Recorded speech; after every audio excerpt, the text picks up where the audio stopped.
Every morning, billions begin their day with coffee.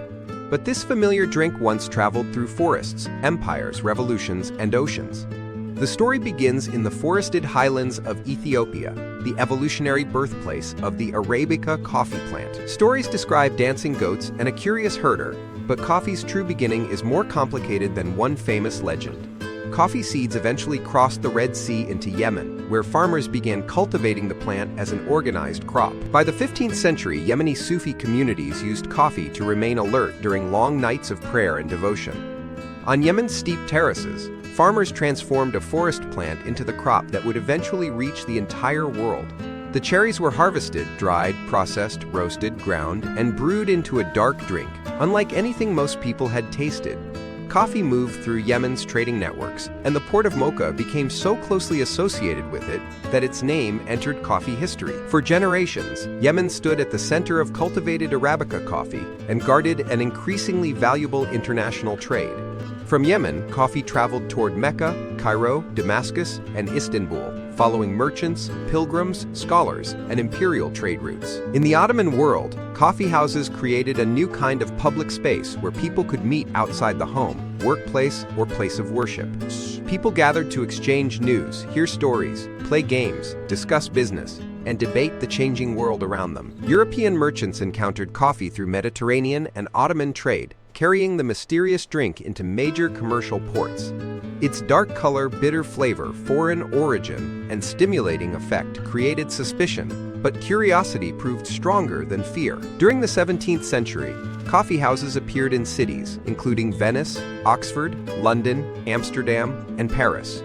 Coffee offered alertness instead of intoxication, creating energetic rooms filled with newspapers, arguments, business proposals, and new ideas. Different coffee houses attracted merchants, writers, scientists, brokers, sailors, and political thinkers searching for information and useful connections.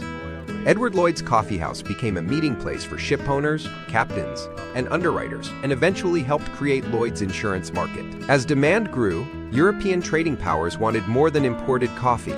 They wanted control over the plants, the land, and the profit. Coffee plants were carried from Yemen into Asian growing regions, and Dutch colonial production helped make Java internationally associated with coffee. From a limited regional crop, coffee spread into the Caribbean, Central America, South America, and other tropical territories. This expansion was not an innocent agricultural adventure. Colonial plantations relied heavily on slavery, coercion, and brutally unequal labor systems. European consumers enjoyed an increasingly fashionable drink, while much of its wealth was extracted from distant land and exploited workers.